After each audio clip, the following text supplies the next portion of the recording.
Bueno, el abogado defensor puede llamar testigos al estrado. Eso es una de las palabras que muchas veces, mis hermanos, escuchamos en los juicios. Y sobre todo si les gustan las películas de juicios, mis hermanos, y de abogados, esto aparece más de una vez. El abogado puede llamar a sus testigos. ¿Cuál es el primer testigo que dará testimonio del caso en concreto? Y va al testigo y sube, y entonces se le hace una serie de preguntas. Los testigos dan testimonio, a veces ocular, a veces auditivo, de ciertos eventos. Y precisamente esto es lo que nos encontramos en ese texto que se ha leído hoy en Juan. Nos vamos a encontrar, mis hermanos, el testimonio sobre Jesús. Y Juan, en lo que es esa primera carta de Juan, en el capítulo 5 y esos versículos del 6 al 12, Juan nos va a mostrar a los testigos de Jesús. Nos va a mostrar el testimonio que ciertos testigos nos van a dar sobre Jesús, el Cristo, el Hijo de Dios. Ahora bien, para poder entender bien esos testigos que Juan nos va a presentar y que van a subir al estrado para dar testimonio de quién es Jesús, para entender esos testigos, mis hermanos, tenemos que recordar un poquito lo que vimos en el mensaje pasado. Y es esa fe que vence al mundo y que el apóstol Juan nos presentó. Esa fe que vence al mundo que Juan tenía muy claro que la fe, la única fe que vence al mundo es la fe en Jesús, el Cristo, el Hijo de Dios. Es esa fe que cree que Jesús es el Cristo, esa fe que cree que Jesús es el Hijo de Dios. Esa es la única fe que vence al mundo. Porque tal y como dijimos en el mensaje pasado, mis hermanos, hoy en día hay mucha gente que tiene fe. Y que tiene, mis hermanos, mucha fe. En especial a aquellos que tienen mucha fe en uno mismo, mis hermanos. Pero si se dan cuenta, esta fe en uno mismo es una fe que al fin y al cabo acaba fallando. Porque nos damos cuenta de que al final, mis hermanos, incluso nosotros mismos nos acabamos fallando. Nos levantamos un día por la mañana y pensamos, pero ¿cómo es posible que haya hecho esto? ¿Pero cómo es posible que dijese tal cosa? ¿Pero cómo es posible que actuase de tal manera? Y nos damos cuenta de que incluso nosotros, mis hermanos, nos fallamos a nosotros mismos. Por eso tener fe en uno mismo requiere mucha fe, mis hermanos, porque acabamos fallándonos incluso también a nosotros mismos. Juan tiene claro que la única fe que vence al mundo es la fe que cree que Jesús es el Cristo, el Hijo de Dios. Fíjense, mis hermanos, fíjense los versículos 1 y 5 de lo que vimos la semana pasada. Todo aquel que cree que Jesús es el Cristo. Ahora fíjense en el versículo 5. ¿Quién es el que vence al mundo? Sino el que cree que Jesús es el Hijo de Dios. Por tanto, mis hermanos, Juan tiene algo bien claro aquí. Y lo que voy a decir ahora, tengo que tener cuidado en cómo lo digo. Juan, mis hermanos, tiene muy claro que no es suficiente solamente creer en Jesús. No es suficiente solamente creer en Jesús, mis hermanos. Porque saben que hay muchos que creen en Jesús. Hay muchos que creen, mis hermanos, que Jesús fue un personaje histórico. Hay muchos que creen, mis hermanos, que Jesús fue un gran maestro. Hay muchos que creen, mis hermanos, que Jesús fue un revolucionario que se mereció la muerte que tuvo porque se enfrentó a lo que eran las estructuras del judaísmo y por lo tanto fue condenado a muerte. Hay muchos que creen, mis hermanos, en Jesús como personaje histórico. Hay otros que creen en Jesús quizá como que fue un mito, mis hermanos, y que a lo largo del tiempo ese mito fue evolucionando y acabó llamándosele el Cristo, el Hijo de Dios. Pero Juan nos dice que la fe que vence al mundo no es aquella fe que cree solamente en Jesús. Eso no es suficiente. Fíjense lo que dice Juan. Todo aquel que cree que Jesús es el Cristo. Todo aquel que cree que Jesús es el Hijo de Dios. Creer solamente en Jesús no es suficiente a menos que creas que Jesús de Nazaret es el Cristo. Que Jesús de Nazaret es el Mesías prometido de Dios. Que Jesús de Nazaret y ningún otro es el Hijo de Dios enviado por el Padre para perdón de pecados y para salvación y vida eterna. En ese sentido, no todo el mundo cree en Jesús. No todo el mundo cree que Jesús es el Cristo, que Jesús es el Hijo de Dios. Pero esa fe que cree que Jesús es el Mesías, que cree que Jesús es el Hijo de Dios, esta es la fe que vence al mundo. Y aquí, mis hermanos, quizás surgen las preguntas. Y las preguntas que surgen es, ¿qué certeza entonces? ¿Qué certeza tenemos de que Jesús es verdaderamente el Cristo, es verdaderamente el Hijo de Dios? ¿Qué seguridad tengo para mí? ¿Qué seguridad tengo para mi fe de que ese Jesús en el que creo, ese Jesús es el Cristo, ese Jesús es el Hijo de Dios? Y aquí, mis hermanos, es donde entran los testigos. Ahora lo que va a hacer Dios, mis hermanos, va a presentarnos una serie de testigos que nos van a testificar y a decir que ese Jesús de Nazaret verdaderamente es el Cristo. De que ese Jesús de Nazaret verdaderamente es el Hijo de Dios. Y su testimonio va a ser un testimonio unánime a decirle a todo creyente y a todo el mundo que Jesús de Nazaret es el Cristo, el Hijo de Dios, enviado para perdón y salvación. Y ahí es donde entran esos tres testigos, mis hermanos. Y con ese tema, fíjense que en nuestro texto hay tres cosas que hoy podemos destacar en relación al testimonio de esos testigos. Primero destacaremos el testimonio de los testigos que nos testifican, ¿de qué color es el caballo blanco de Santiago? El testimonio de los tres testigos que nos testifican sobre Jesús. Después veremos el testimonio mayor que Dios nos da acerca de su Hijo. Y tercero veremos el testimonio de la vida eterna que Dios nos ha dado en su Hijo. Vamos a ver estos tres puntos, mis hermanos. Primero el testimonio de los tres testigos que nos testifican acerca de Jesús. Y primero nos encontramos que tenemos tres testigos que nos testifican que Jesús es el Hijo de Dios. Y esos tres testigos, mis hermanos, los encontramos en los versículos del 6 al 8. Y son tres testigos claros: el agua, la sangre y el Espíritu. Quizás sus Biblias, mis hermanos, también tienen el Padre, el Verbo y el Espíritu Santo. Pero ya llegaremos a este texto, no se preocupen. Pero fíjense que los tres testigos que nos presenta aquí, mis hermanos, son los tres testigos, es como los tres tristes tigres, cuesta decir, ¿ya? Estos tres testigos, mis hermanos, son los que ya de entrada nos da Juan en el versículo 6. Fíjense lo que dice: este es Jesucristo, que vino mediante agua y sangre. No mediante agua solamente, sino mediante agua y sangre. Y el Espíritu es el que da testimonio, porque el Espíritu es la verdad. ¿Se dan cuenta? Tres testigos aquí, mis hermanos. Pero primero lo que Juan está haciendo en el versículo 6 es identificándonos quién vino. Fíjense el inicio del versículo 6. Este es Jesús, literalmente lo que dice es, este es Jesús, el Cristo que vino. Pero ahora, si se dan cuenta, mis hermanos, la manera en cómo Juan identifica que el que vino es Jesús el Cristo es mediante el medio como vino, mis hermanos. El medio que serían esos testigos. Fíjense, este es Jesucristo, Jesús el Cristo, que vino, y ahora los medios, mediante agua y sangre. Y entonces lo matiza, lo enfatiza, no mediante agua solamente, sino mediante agua y sangre. Aquí están los dos primeros testigos. Y si se fijan, mis hermanos, aquí Juan es enfático en decirnos que ambos testigos deben estar ahí para que podamos entender que el que vino, Jesús, es verdaderamente el Cristo. Vino mediante agua, pero nos dice Juan, no solamente mediante agua, ese testigo único, ese testigo solo no sería suficiente. No solamente mediante agua, sino mediante agua, y también necesitamos al otro testigo, y sangre. Ambos son necesarios, ambos son indispensables, ambos deben estar para entender que Jesús es precisamente el Cristo.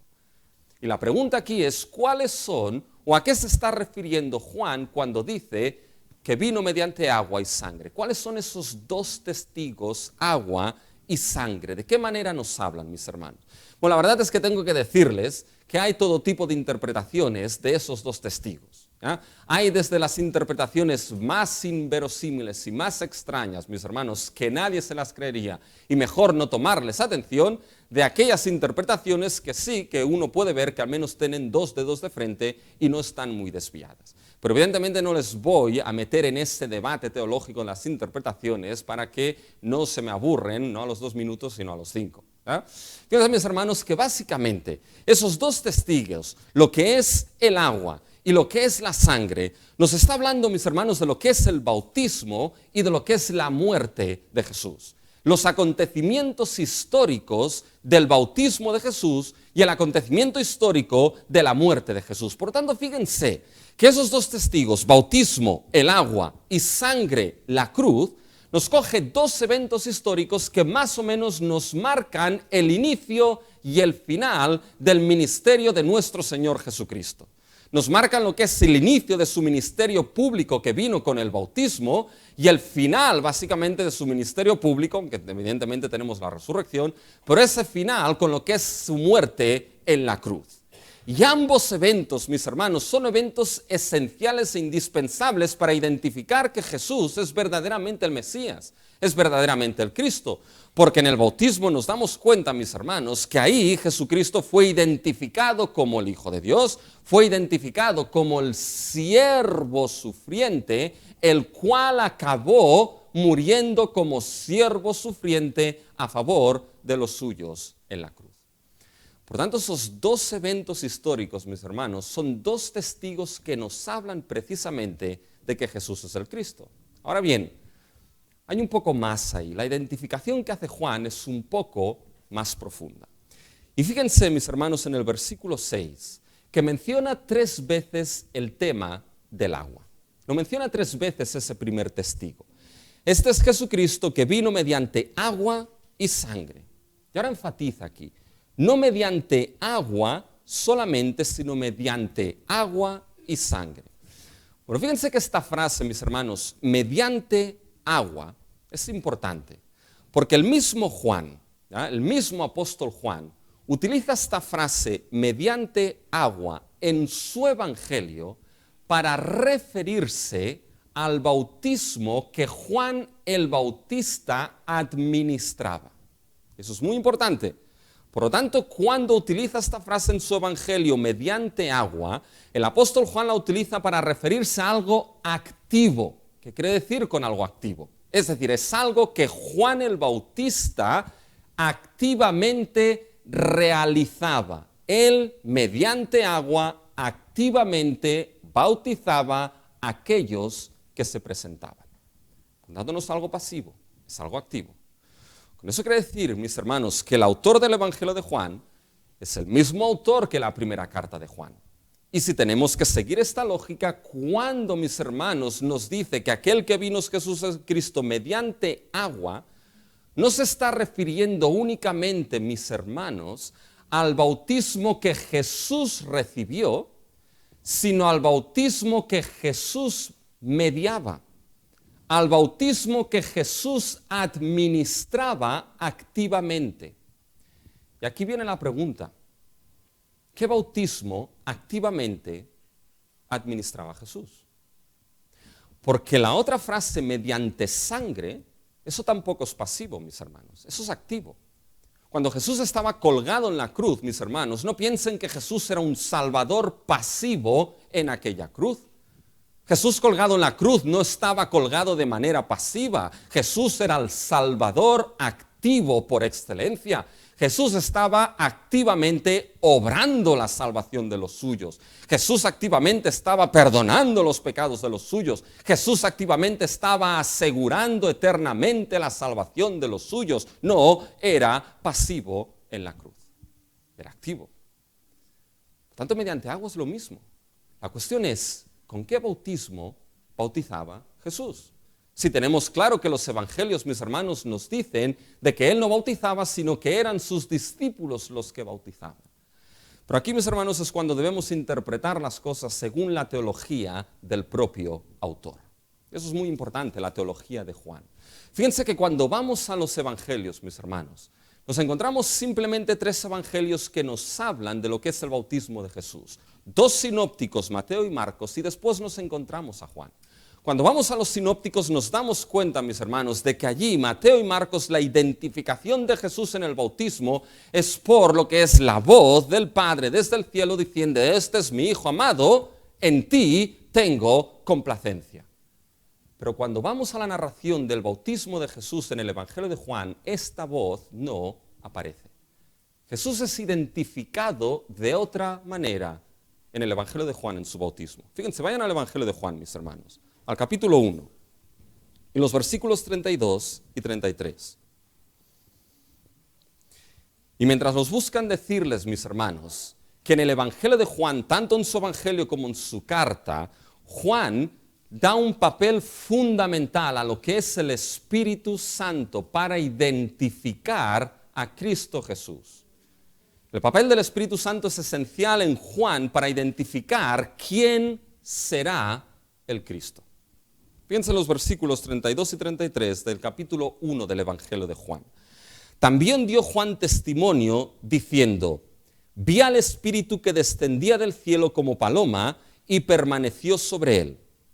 Y yo no le conocía. Pero fíjense ahora lo que dice. Pero el que me envió a bautizar con agua o mediante agua, ahí aparece la expresión, aquel me dijo: sobre quien veas descender el Espíritu y que permanece sobre él. Y ahora fíjense, ese es el que bautiza con el Espíritu Santo. Fíjense, mis hermanos, que algo que debemos entender en el Evangelio de Juan, mis hermanos, es que Juan utiliza de manera marcada lo que es la persona del Espíritu Santo para identificar quién será el Mesías enviado, quién será el Cristo prometido. Porque como les he explicado más de una vez, mis hermanos, el Espíritu Santo, ¿quién es?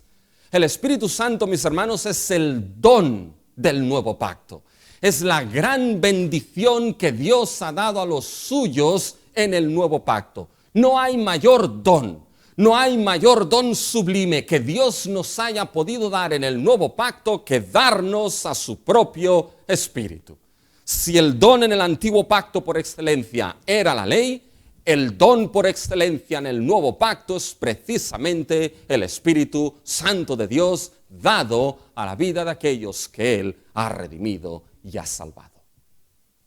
Y mis hermanos, aquel capaz de administrar y dar el Espíritu Santo, el don del nuevo pacto, ese será el Mesías que inaugura el nuevo pacto. Es como si Juan dijese: encuentra a aquel que es capaz de dar al Espíritu Santo, encuentra aquel que es capaz de dar el don del nuevo pacto y encontrarás entonces ¿a quién? Encontrarás al Mesías, encontrarás al Cristo. Acuérdense cuando Jesucristo se levantó en medio de la fiesta y dijo: venid a mí, no los que estáis trabajados y cansados, esos también, ¿ya? Pero venid a mí y correrán de vosotros ¿qué? Ríos de agua viva. Fíjense, vayan a Juan, capítulo 7, mis hermanos, al Evangelio de Juan, y lean ese texto. Y fíjense lo que Juan nos dice, de lo que eso significa. Juan 7, versículo 37. En el último y gran día de la fiesta, Jesús se puso en pie y alzó la voz diciendo: si alguno tiene sed, venga a mí y beba. El que cree en mí, como dice la Escritura, de su interior correrán ríos de agua viva. Ahora fíjense el versículo 39, es la interpretación del apóstol Juan. Esto dijo del Espíritu que había de recibir los que creyesen en él, pues aún no había venido el Espíritu Santo, porque Jesús no había sido glorificado. De él correrán ríos de agua viva, mis hermanos. Esos ríos de agua viva se refiere precisamente a esa entrega del Espíritu Santo que será dada ¿por quién? Será dada por aquel que bautiza con el Espíritu, será dada únicamente por Jesucristo, quien es el Mesías, quien es aquel capaz de dar y administrar el don del nuevo pacto. Por tanto, es así, mis hermanos, como el Juan en su teología nos identifica que Jesús es el Mesías. Encuentra quien da ese don y encontrarás al Cristo, encontrarás al Mesías. ¿Y cómo da, mis hermanos, Cristo ese don? ¿Qué es lo que Cristo tuvo que hacer, mis hermanos? Lo que Cristo tuvo que hacer, mis hermanos, es precisamente mediante sangre morir en aquella cruz. Para que esa sangre fuese ¿qué? Para que esa sangre que perdona y limpia de todo pecado fuese la sangre derramada que inaugura el último y gran pacto de Dios con los suyos, que inaugura el nuevo pacto, mis hermanos, y después de esa sangre Cristo resucitó, ascendió y juntamente con el Padre da a los suyos el mayor don que existe, que es el Espíritu Santo. ¿Se dan cuenta, mis hermanos? Dos grandes testigos, dos grandes hechos históricos que nos muestran, que hablan, que testifican, que anuncian de que ese Jesús que lees en las Escrituras, que lees en los Evangelios, ese Jesús es el Cristo prometido, ese Jesús es el Hijo de Dios. ¿Y por qué Juan hace el énfasis en no solamente mediante agua, sino mediante agua y sangre, mis hermanos? ¿Saben por qué? Porque aquellos falsos profetas que se habían introducido en esas iglesias, mis hermanos, no tenían ningún problema en negar que Jesús había sido bautizado. No tenían ningún problema en negar que Jesús, hombre, había sido bautizado. Tampoco no tenían ningún problema en negar de que Él podía ser el que daba el Espíritu Santo, porque esos falsos profetas se jactaban ellos de tener el Espíritu Santo. Quizá más que los otros. Pero ahora bien, ya entender que ese Jesús era el Cristo Redentor que había muerto en la cruz, eso ya no lo aceptaban. Por eso Juan tiene que escribirlos y decirle, oye, probad todos los espíritus, no los creáis a todos.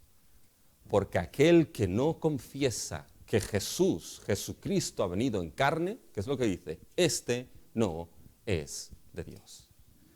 Y fíjense, mis hermanos, que hoy en día tenemos a lo que son los testigos de Jehová, que son capaces, mis hermanos, de decir que sí, que Jesús incluso era el primogénito de Dios creado, el Hijo de Dios, pero de ahí llegar que era Dios encarnado, esto ya es un paso muy grande, mis hermanos. Aquí Juan nos está mostrando algo, que en la persona de Jesús, mis hermanos, en la persona de Jesús de Nazaret, tenemos dos naturalezas unidas, humana y divina, perfectamente unidas, inconfundibles, indivisibles. No se puede separar de la persona de Jesús, que sea el Cristo, que sea el Hijo de Dios. Si separas de la persona de Jesús, que Él es el Cristo testificado y anunciado, que Él es el Hijo de Dios, si separas y arrancas eso, déjame que te diga algo, no crees en Jesús. Al menos no crees en el Jesús que la Escritura revela, en el Jesús que el Padre envió. Y frente a esos dos testigos, Juan añade un tercer testigo. Y este testigo es el Espíritu. Fíjense cómo acaba el versículo 6. Y el Espíritu es el que da testimonio, porque el Espíritu es la verdad. Fíjense, mis hermanos, que aquí lo que hace Juan es identificar al Espíritu, lo identifica con la verdad misma. Y eso es algo que ya hemos explicado y no le vamos a dar muchas vueltas, mis hermanos. Es imposible, sin el testimonio mismo del Espíritu, sin la obra misma del Espíritu, mis hermanos, que uno pueda llegar a entender lo que es esa verdad y esos testigos, mis hermanos. Es la obra del Espíritu la que trae ese entendimiento. Y en el Evangelio de Juan, mis hermanos, el Espíritu, y eso es importante, el Espíritu en el Evangelio de Juan da testimonio de quién es Jesús a los no creyentes, al mundo.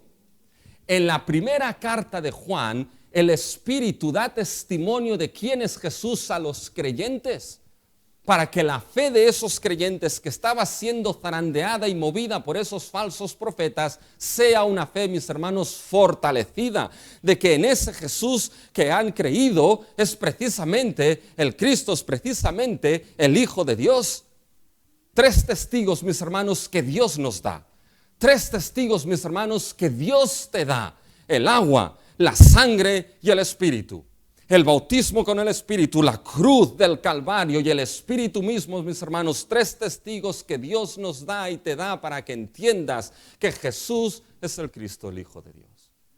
Y no solamente te da 3 testigos, sino que hace algo más. ¿Sabe lo que hace? Estos 3 testigos, mis hermanos, están unidos y concuerdan en su testimonio. Porque, mis hermanos, algo que es esencial para que un testimonio sea sólido, mis hermanos, es que los testigos concuerden y estén unidos en su testimonio. Ahora imagínense, mis hermanos, que hubiera contradicción entre los diferentes testigos. No sé si han seguido, me imagino que no lo habrán seguido. ¿Ya? El famoso juicio que hemos tenido, mis hermanos, el juicio de Hollywood, ¿ya? Ha sido el juicio de Hollywood, ¿ya? Entre Johnny Depp y Amber Heard. ¿Ya? Fíjense, me lo sé de memoria. Fíjense en lo que me aburro, mis hermanos. ¿Ya? Johnny Depp y Amber Heard. Ya saben quién es Johnny Depp, ¿no? El del Piratas del Caribe ese. ¿Ya? Pues mis hermanos, Paco ve Piratas del Caribe, ¿ya? Fíjense, mis hermanos, que ese juicio ha sido un juicio, mis hermanos, que uno lo ha podido seguir por YouTube si ha querido. ¿Ya? Para su tranquilidad de las almas, no lo he estado siguiendo, ¿vale? Algunas cosas he visto. ¿Ya? Sé quién lo ha seguido de cabo a rabo, lo sé, ¿ya? Pero no voy a decirlo. ¿Ya? Pero fíjense, mis hermanos, que ese juicio, más que un juicio, era un show. Porque tú escuchabas a los testigos, mis hermanos, escuchabas a los testigos, y aparte de que los testigos, muchos de ellos, mis hermanos, subían al estrado o era vía Zoom, haciendo show y riéndose, aparte los testigos, mis hermanos, sus testimonios se contradecían el uno al otro. Y eran testimonios contradictorios, eran testimonios que no tenían nada que ver el uno con el otro, mis hermanos. Y uno al final acababa preguntándose, ¿cómo ese juez es capaz de llegar a un veredicto último si aquí los testigos no se ponen de acuerdo el uno con el otro? Mis hermanos, para ejercer un veredicto judicial es necesario que al menos exista coherencia, unidad y concordancia en los testimonios de los testigos que se dan. Y esto es precisamente lo que nos encontramos aquí. Fíjense, primero, lo que hace Dios es darnos 3 testigos, agua, sangre y espíritu. Y eso es fundamental para que el testimonio sea aceptado. Porque bíblicamente sabemos que no se podía aceptar un testimonio a menos que no hubiese, ¿qué? 2 o 3 testigos. Fíjense en Deuteronomio 17, versículo 6. Por dicho de 2 o 3 testigos morirá el que hubiere de morir. No morirá por el dicho de un solo testigo. ¿Se dan cuenta? Bíblicamente, mis hermanos, se necesitaba 2 o 3 testigos. ¿Qué es lo que hace Dios aquí? Darnos no 1, no 2, sino 3 testigos acerca de Jesús. Y no solamente nos da 3 testigos, por tanto podemos escucharles, sino que esos testigos, mis hermanos, están de acuerdo y unidos los 3 en el testimonio de quién es Jesús.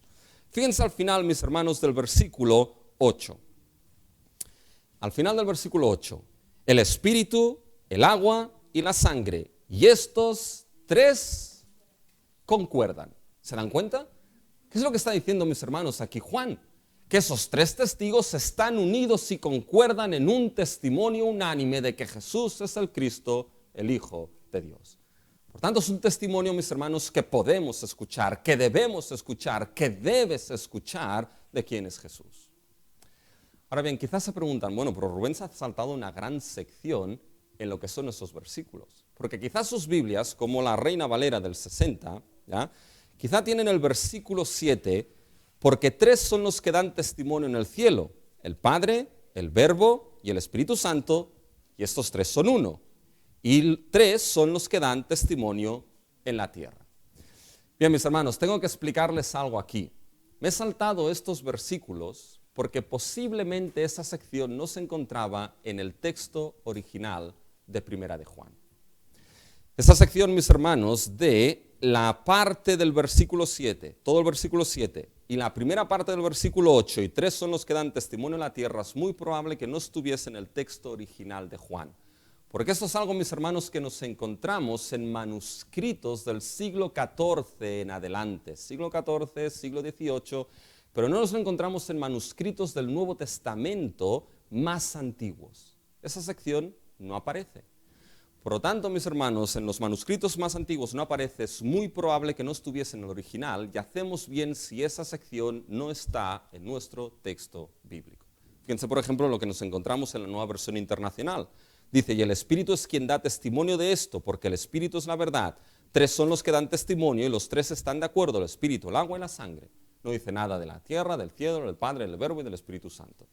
Porque posiblemente esto no estaba. Y déjenme que les explique algo de cómo funciona, mis hermanos, lo que es la reconstrucción del texto original. Debo explicárselo, muy cortito.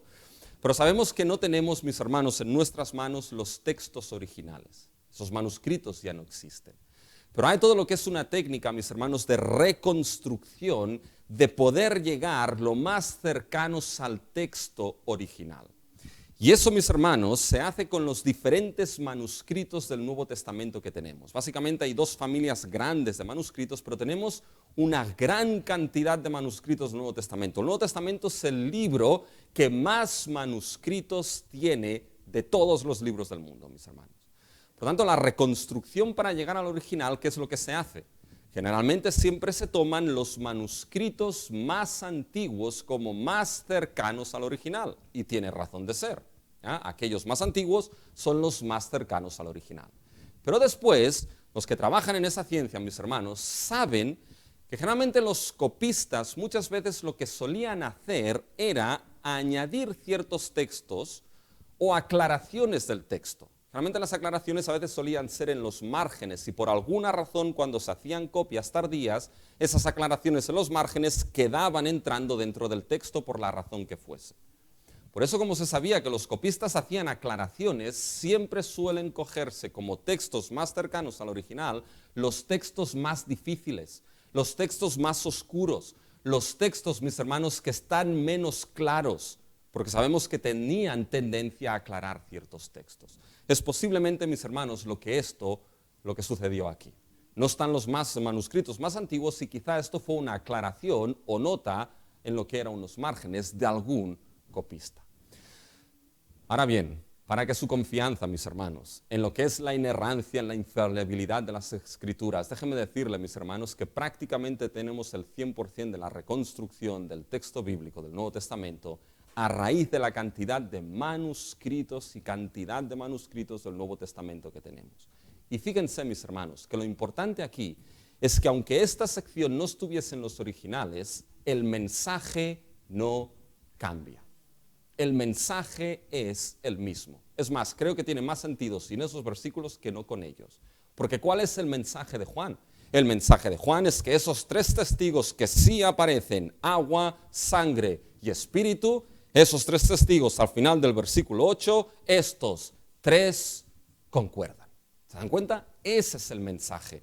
De que esos tres testigos, mis hermanos, esos tres testigos están unidos en lo que es el testimonio de que Jesús es el Cristo. Y eso, como veremos, mis hermanos, al final es esencial. ¿Saben qué es esencial para nuestra fe? Es esencial para mi fe y es esencial para tu fe como creyente. Porque, mis hermanos, tenemos esos tres testigos que cuando nuestra fe a veces se debilita, cuando nuestra fe puede ser zarandeada, mis hermanos, escuchamos estos tres testigos de que sabemos que entonces aquel que hemos creído que es Jesús, es el Cristo y es el Hijo de Dios. Y si a esto le añades los testigos de Juan 5 que hemos leído en nuestra lectura congregacional, si a esto le añades Juan el Bautista que da testimonio de Jesús, si a esto le añades las obras que el Padre ha dado a Cristo y que dan testimonio de Él, si a esto le añades las mismas Escrituras que testifican y dan testimonio de mí, mis hermanos, ¿qué tenemos?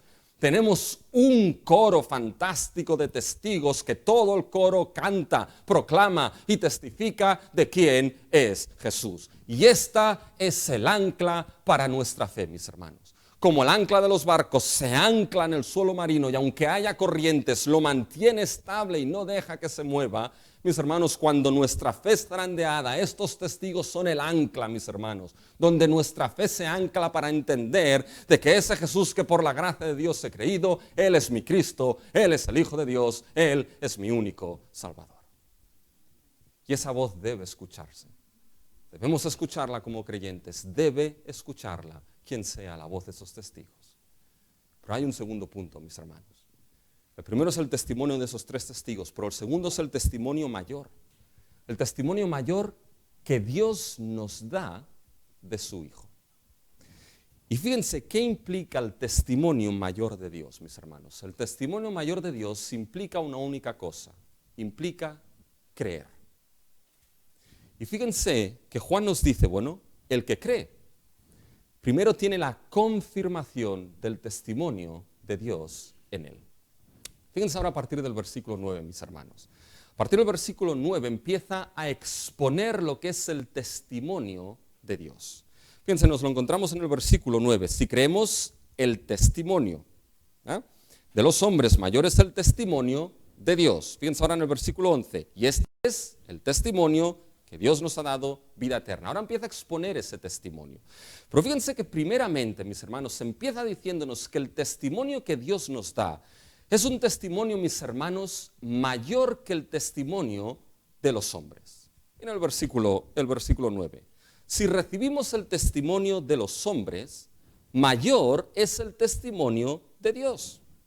Porque este es el testimonio que Dios nos ha testificado acerca de su Hijo. ¿Qué es lo que está haciendo Juan aquí, mis hermanos? Está yendo del argumento de menor a mayor.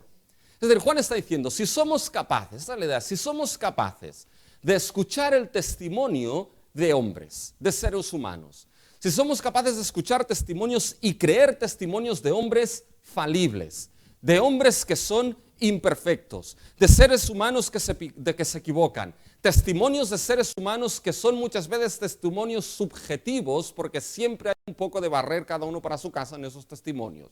Si somos capaces de escuchar y creer esos testimonios, aquí viene Juan, ¿cuánto más no escucharemos el testimonio de alguien que es mayor, sublime y perfecto? ¿Saben? Cuando uno llega a la adolescencia, mis hermanos, y todos hemos pasado por la adolescencia, ¿no? ¿Se acuerdan? Algo raro pasa, mis hermanos, algo raro pasa. ¿Ya? No sé lo que es, ya algo raro pasa, pero te encuentras muchos casos de aquellos de padres que te dicen, oye, habla con mi hijo porque escucha más a ti que a mí, o escucha más a mis amigos o a sus amigos que a mí. Bueno, hoy en día escucha más a TikTok y a los TikTokers que no a mí. ¿Ya? Y uno entra en el TikTok y dice, mira lo que el TikToker ha dicho. Y dice, pero si te he dicho esto 1000 veces, hijo. ¿Ya? Esto a veces los pastores nos pasa. ¿Ya? Decimos cosas desde el púlpito y después viene alguien y dice, mira lo que el pastor en el YouTube ha dicho. Y digo, pero se lo he dicho 1000 veces, nadie me escucha. Bueno, en fin, esta es otra historia. ¿Ya? Pero bueno, digo, escuchan más el TikTok. La cuestión es decir, a ver, si escuchas al TikToker, ¿ya? La sabiduría del TikTok, entre comillas, ¿ya? Si te lo escuchas, oye, no te vas a escuchar a tus padres que son mayores que ese TikToker porque verdaderamente ellos te aman y se interesan y ese TikToker no le interesas para nada. ¿Cuál sería la respuesta? Pues evidentemente que voy a escuchar a mis padres cuyo testimonio es mayor. La cuestión aquí es esta de Juan. Dice, bueno, si escuchamos y creemos testimonios de seres humanos que son básicamente falibles y que se equivocan, si somos capaces de escuchar testimonios en juicios, si somos capaces de escuchar testimonios de dos partes cuando hay dos partes que están descontentas y tenemos que mediar entre ellas, si somos capaces de escuchar esos testimonios, ¿no escucharemos el testimonio de alguien mayor? ¿De Dios que es mayor y perfecto? ¿Cuál sería la respuesta, mis hermanos? ¿Cuál sería la respuesta lógica a esta? ¿Cuál es la respuesta lógica? Por supuesto que debemos escuchar y creer el testimonio de aquel que es mayor, que es nuestro Dios. Y mis hermanos, a veces se acusa a la fe cristiana de que es una fe poco racional. Y mis hermanos, la fe cristiana no es una fe irracional. Lo dijimos una vez, es una fe fundamentada en la doctrina y la revelación bíblica, pero es una fe racional, mis hermanos, y aquí uno tiene la prueba. Es lo lógico, es lo normal, es lo coherente, es lo racional, que si tienes un testimonio mayor y más perfecto, escuches precisamente y creas precisamente ese testimonio de aquel que es mayor. Esto es lógico y racional en la fe cristiana, mis hermanos. ¿Y cuál es ese testimonio? Fíjense que Juan nos está diciendo, es el testimonio de Dios. Y mis hermanos, esto es muy importante, porque el punto de Juan aquí es que ese testimonio sobre Jesús, de que Jesús es el Cristo, el Hijo de Dios, ese testimonio que te da el agua, que te da la sangre, que te da el Espíritu, ese testimonio al fin y al cabo es el testimonio de Dios mismo. Ese testimonio, mis hermanos, es el testimonio del Dios Altísimo. Cuando escuchas a estos testigos, primeramente lo que se está escuchando, mis hermanos, es la voz misma de Dios. Y la pregunta es, ¿no escucharás a la voz del Dios Altísimo en estos testimonios? ¿No escucharemos a la voz de aquel que es el Dios Todopoderoso dando testimonio de quién es su Hijo? Porque, mis hermanos, escuchar ese testimonio de Dios, ¿saben lo que es? Es certeza y seguridad para nuestra fe. Fíjense lo que dice el versículo 10. el que cree en el Hijo de Dios tiene el testimonio en sí mismo. Es decir, mis hermanos, el que cree ese testimonio, mis hermanos, el que cree ese testimonio de Dios que viene por la predicación, lo veremos, del Evangelio de nuestro Señor Jesucristo. El creyente, en cierta manera, tiene en sí mismo la convicción, mis hermanos, tiene la convicción, la certeza en sí misma de que ese Jesús verdaderamente es el Cristo, el Hijo de Dios. Por lo tanto, creer, mis hermanos, no es algo vano, no es algo vacío, no es algo falso, mis hermanos. Creer en ese testimonio que Dios nos da de su Hijo es tener la convicción en nosotros de que Jesús, mis hermanos, es nuestro Salvador. Por el contrario, el que no cree, nos va a decir Juan, declara algo. El no creer es declarar que Dios es mentiroso en relación a su Hijo. Fíjense, esto es lo que me llama la atención, mis hermanos, de esos versículos, del 10 en adelante. Fíjense lo que dice: el que cree en el Hijo de Dios tiene el testimonio en sí mismo. El que no cree a Dios, yo diría, no tiene el testimonio, no tiene la convicción en sí mismo. Pero no dice esto Juan. Dice, el que no cree a Dios le ha hecho mentiroso. ¿Por qué? Porque no ha creído en el testimonio que Dios ha dado acerca de su Hijo. Es decir, no ha creído ese testimonio que Dios da en ese agua, en ese espíritu, en esa sangre, en ese testimonio que viene dado, mis hermanos, por medio de la predicación de la palabra y del Evangelio de Cristo. El que no ha creído, mis hermanos, a Dios ha hecho a Dios mentiroso. Y aquí hay dos cosas. Fíjense, mis hermanos, que el tema aquí no es creer en Dios. Ese no es el tema aquí. Fíjense que Juan no dice aquí el que no ha creído en Dios. Fíjense lo que dice bien en el versículo 10. El que no cree a Dios, mis hermanos. Juan no dice el que no cree en Dios. Creer en Dios es importante. Creer en Dios es vital. Lo veremos aquí, mis hermanos. Pero ¿saben qué? También hay muchos que hoy en día, mis hermanos, muchos que hoy en día creen o dicen creer en Dios, mis hermanos. La pregunta es, ¿en qué tipo de Dios crees? Porque el ser humano, mis hermanos, desde la caída de Génesis 3, cuando Satanás tentó a la mujer y al hombre, mis hermanos, Satanás le dijo, no moriréis, sino que el día que comáis del fruto, en Génesis 3:5, los chicos se lo saben esto, os serán abiertos vuestros ojos y seréis como Dios, muy bien, han aprendido, sabiendo el bien y el mal. ¿Qué estaba diciendo Satanás ahí? Está diciendo, tú, ser humano, ahora serás aquel que determinará, da tu propia razón, con tu propia libertad, como tú quieras, determinará lo que es bueno y lo que es malo. Dios es el quien dijo esto es bueno y esto es malo. Bueno en gran manera, no es bueno que el hombre esté solo. Ahora tú, ser humano, serás como Dios, sabiendo el bien y el mal, determinando lo que es bueno y lo que es malo. Dios puso, mis hermanos, en el jardín del Edén su imagen, y ¿saben lo que hizo el ser humano? Levantó un ídolo. ¿Y qué ídolo levantó el ser humano, mis hermanos? Su propio ser, su propia persona. El primer Dios, mis hermanos, que el ser humano escucha, ¿saben quién es? Uno mismo, mis hermanos.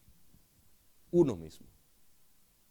Y aquí el tema, mis hermanos, no es tanto el tema de creer en Dios, que veremos que es importante, que nos lleva a esto, sino que es el tema de creer a Dios, de creer ese testimonio que Dios ha dado, de creer ese testimonio que Dios ha hablado acerca de su Hijo Jesucristo.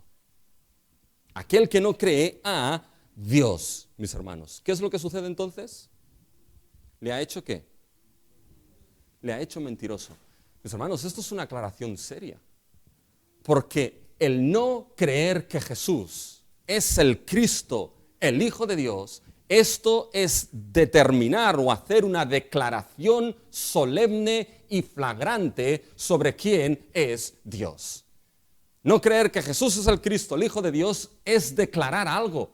No solamente es declarar que no creo en ese Jesús, es declarar que el Dios que lo envió, el Padre que lo envió, es un mentiroso. Es decirle a la cara a Dios, eres mentiroso, porque has dicho algo de ese Jesús que es mentira. Has dicho que es el Cristo, has testificado de que es tu Hijo y eso es mentira. Y eso es terrible, mis hermanos, porque declarar que Dios es mentiroso, ¿saben qué es declarar, mis hermanos? es declarar al fin y al cabo que Dios en cierta manera hace algo que Él no puede hacer, porque Él no puede mentir. Y si declaras que Dios es mentiroso y hace algo que Él por ser Dios no puede ser, al final lo que estás declarando es que no crees en Dios. ¿Se dan cuenta? Porque si uno cree a Dios, cree en el testimonio que ha dado de su Hijo Jesucristo. Y fíjense, para acabar en conclusión, mis hermanos, tercer punto, llegamos a unas conclusiones. ¿Por qué entonces creer ese testimonio es importante? Por el tercer punto, por el testimonio, mis hermanos, de la vida eterna que Dios nos ha dado en su Hijo. Fíjense, ¿cuál es la importancia del testimonio de Dios? Pues saber que únicamente el que tiene a Jesucristo tiene vida eterna. Ahora, mis hermanos, lo que hace Juan es seguir con ese testimonio, pero nos muestra el beneficio, mis hermanos, de ese testimonio que Dios nos ha dado. El beneficio de ese testimonio que Dios ha dado en esos testigos de quién es Jesús. ¿Y cuál es el beneficio? Versículos 11 y 12. Y este es el testimonio, que Dios nos ha dado vida eterna.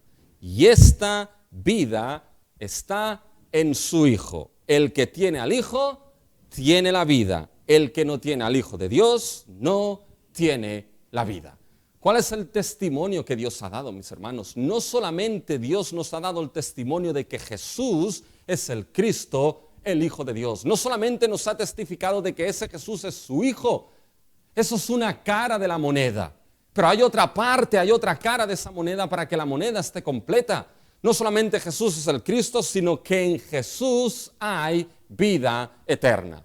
Que en Él Dios nos ha dado vida eterna porque Él es la vida en sí mismo. La vida eterna, mis hermanos. Fíjense lo que está diciendo aquí Juan, versículo 11, y ese es el testimonio, que Dios nos ha dado vida eterna y esta vida está en su Hijo.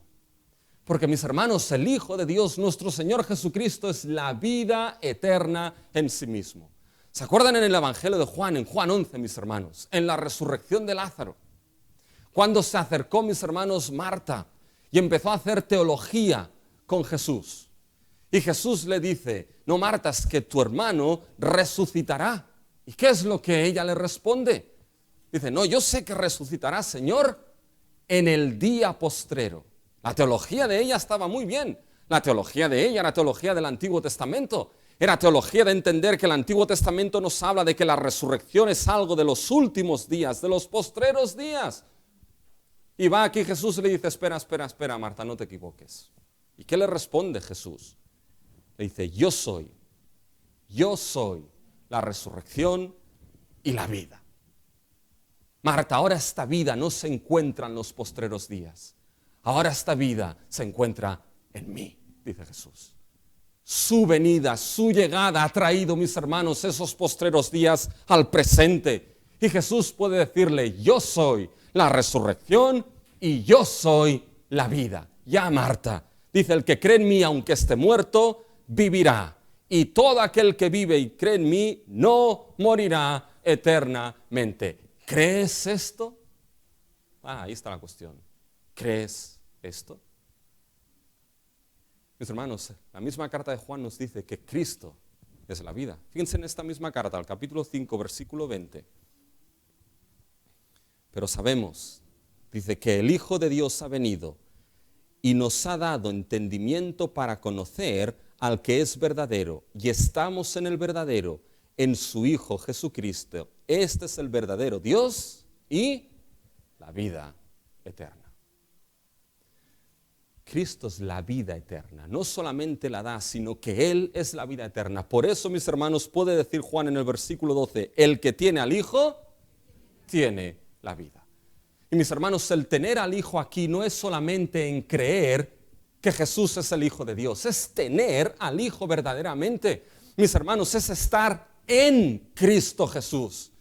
Dios ha hecho algo glorioso con nosotros. Estamos como creyentes en Cristo, unidos a Cristo Jesús. Y Cristo, mis hermanos, mora en nosotros por la presencia del Espíritu Santo de Dios. Tenemos verdaderamente al Hijo de Dios, que es la vida eterna. Por lo tanto, esto es lógico. Aquel que tiene al Hijo, que es la vida, ¿qué tiene?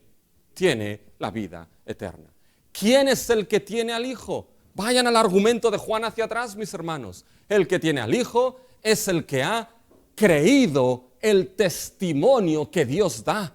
Es el que ha creído a Dios, es el que ha creído que Dios da testimonio por el agua, por el Espíritu, por la sangre, de que ese Jesús es el Cristo, el Hijo de Dios. Aquel que ha creído a Dios, mis hermanos, tiene al Hijo, y el que tiene al Hijo tiene la vida eterna.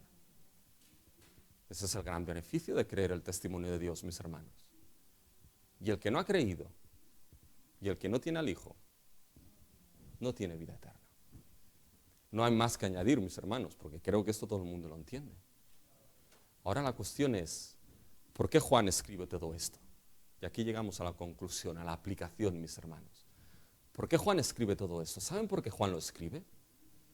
Mis hermanos, Juan no escribe primeramente todo esto del testimonio de quién es Jesús, primeramente con un carácter evangelístico. Juan no tiene la intención, mis hermanos, de dar ese mensaje para convertir a los inconversos. Juan escribe esto primeramente para fortalecer la fe de los creyentes. Fíjense el versículo 13.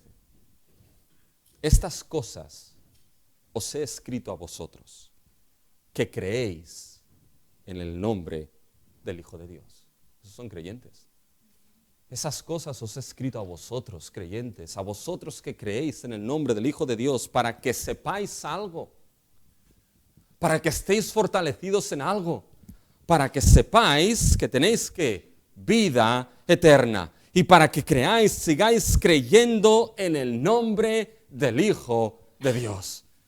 Mis hermanos, esto que está escrito en la Escritura es para que nuestra fe sea fortalecida. Mis hermanos, porque te vas a encontrar y nos vamos a encontrar en momentos donde nuestra fe va a ser sacudida. ¿Saben los supersantos? ¿Saben quiénes son los supersantos, mis hermanos? ¿No los han visto los supersantos nunca? Aquellos que se rasgan la camiseta, ¡fua! Y sale una S aquí. No de Superman, de santo, super santo. ¿Saben quiénes son esos, mis hermanos? Pues yo tampoco sé quién son. Porque, mis hermanos, los santos de cada día, los santos de caminar por este mundo, mis hermanos, somos santos por la gracia de Dios, santificados en Cristo, pero que nuestra fe muchas veces sufre. Que nuestra fe muchas veces es zarandeada. Zarandeada por oposición en nuestra vida. Zarandeada por aflicciones en nuestra vida. Movida por momentos difíciles. Y mis hermanos, aquí Juan nos dice, os he escrito esto para que sepáis algo. Que vosotros los que creéis sepáis que en el que habéis creído es el Cristo y en él tenéis vida eterna. Que cuando venga un ángel y os diga otra cosa, cuando venga alguien y os diga otra cosa, cuando tengáis aflicciones, cuando tengáis momentos difíciles, cuando seáis movidos en vuestra fe, cuando estéis frustrados porque las cosas parecen que no salen como tienen que salir y no van, dice, ahí tenéis el testimonio de Dios. Y es para que sepáis que por su gracia, aquel en quien habéis creído es vuestro Cristo, es su Hijo, es vuestro Salvador. Y no hay nada en este mundo, nada que vaya a cambiar esto.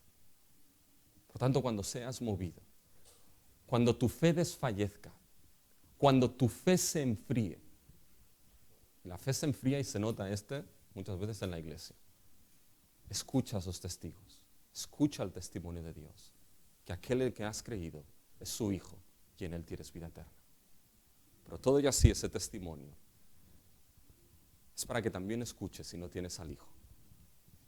Esa voz de Dios desde el cielo, esa voz de Dios que te viene en la predicación y el mensaje del Evangelio, te está diciendo, ese Jesús no fue un mito. Ese Jesús no fue una invención. Ese Jesús, Dios te está diciendo, verdaderamente es mi Hijo, verdaderamente es el Cristo, por tanto, ¿qué has de hacer? Arrepiéntete de tus pecados. Cree en Cristo Jesús como ese Cristo, como ese Hijo de Dios, como ese Salvador enviado por el Padre. Arrepiéntete y cree. Cree en ese testimonio de Dios y tendrás lo más grande y glorioso que Dios puede dar, su Espíritu y la vida eterna. su espíritu y la vida eterna. Jesús le dijo a Marta, yo soy la resurrección y la vida. Y acabó diciéndole, ¿crees esto? Esa pregunta resuena, mis hermanos, del primer siglo al 26 de junio del 2022. ¿Crees esto? ¿Sigues creyendo que Jesús es el Cristo, el Hijo de Dios? ¿Sigues creyendo que Él es la vida? ¿Crees esto? Dios quiera que en su gracia sigamos creyendo y creamos esto. Acabemos en una oración.